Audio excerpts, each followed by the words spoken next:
Speaker साहब, मेरा कोई किसी से लड़ाई नहीं है।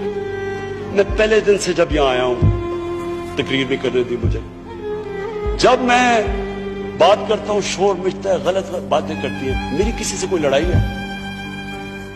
मुझे इन सबको जो भी ये समझता है कि ये मैं किसी से लड़ाई की वजह से या कोई मैं अपने दुश्मनियां किसी से हैं, मेरी कोई किसी से दुश्मनी नहीं।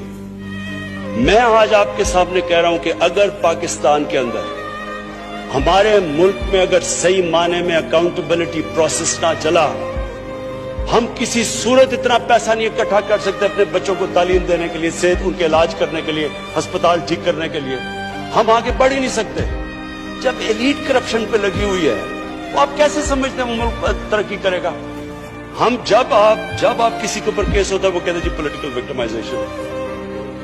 मुझे ये बताएं कि मेरे ऊपर पॉलिटिकल विक्टिमाइजेशन नहीं थी जब इन्होंने मेरे ऊपर 2002 का फ्लैट डिक्लेयर हुआ, मुझे इन्होंने सुप्रीम कोर्ट में 6 केसेस कर दिए। मेरे इलेक्शन कमीशन के अंदर मुझे सुप्रीम कोर्ट में 2 केसेस किए। क्या मैंने कहा कि कभी मैंने कहा विक्टिमाइजेशन है? मैं जवाब देता हूं।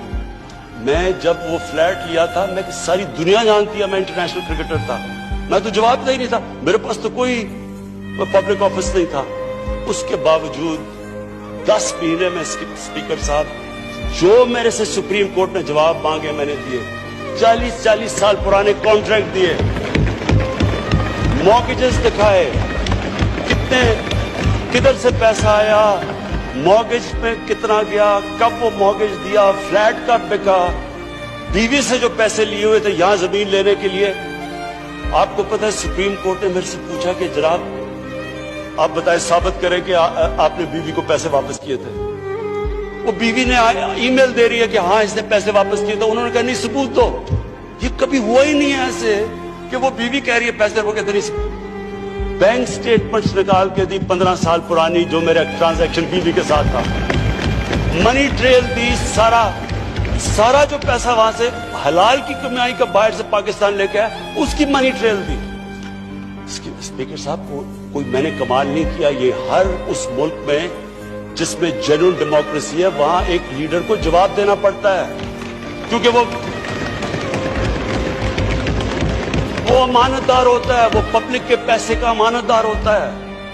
ये कोई विक्टिमाइजेशन नहीं है। और ये जो नैब है, ये हमने तो नहीं नैब बनाई, एक आदमी हमने भर्ती नहीं करवाया। नैब तो पुरानी है, 90% केसेस भी पुराने हैं, लेकिन गालियां हर रोज मुझे पड़ती हैं कि जनाब देखें इमरान खान ने ये कर दिया, वो कर दिया।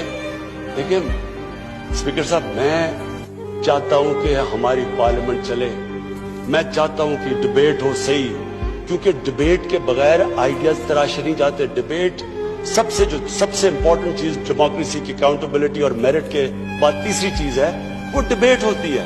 यहां डिबेट ही नहीं हो सकती। जब बात करो वो शुरू हो जाते हैं कि जी वो नैब न्याजी नेक्सस या कभी कुछ शुरू हो जाता है। यानी इस तरह तो देखे ना स्पीकर साहब, मैंने तो नहीं नैब बनाई। पॉइंट ये है कि क्या फंडामेंटल प्रिंसिपल ये है, क्या हमारे जो इक़्तिदार में लोग रहते हैं वो जवाब देना चाहते हैं अपनी वेल्थ का, या नहीं देना चाहते? और अगर वो नहीं देना चाहते तो बाकी क्यों देंगे? आप जो कल्चर होता है वो ऊपर से सेट होता है। वो कहते हैं fish rots from the top. जब ऊपर से खराब होता है तो सारा माशरा नीचे तक तबाह हो जाता है। करप्शन का स्पीकर साहब नंबर 1 प्रॉब्लम ये होता है कि मुल्क में जो पैसा ह्यूमन डेवलपमेंट में जाना होता है वो लोगों की जेबों में चला जाता है। नंबर 2 प्रॉब्लम ये होता है क्योंकि चोरी का पैसा होता है वो मुल्क में नहीं आप रख सकते, वो आपको मुल्क से बाहर भेजना पड़ता है। तो मैं सिर्फ ये कंक्लूड करता हूँ स्पीकर साहब, मैं अपनी ऑपोजिशन से बड़े रिस्पेक्ट से कहना चाहता हूँ, मेरी कोई किसी से दुश्मनी नहीं है, ना मैं कुछ बदला लेना चाहता हूँ।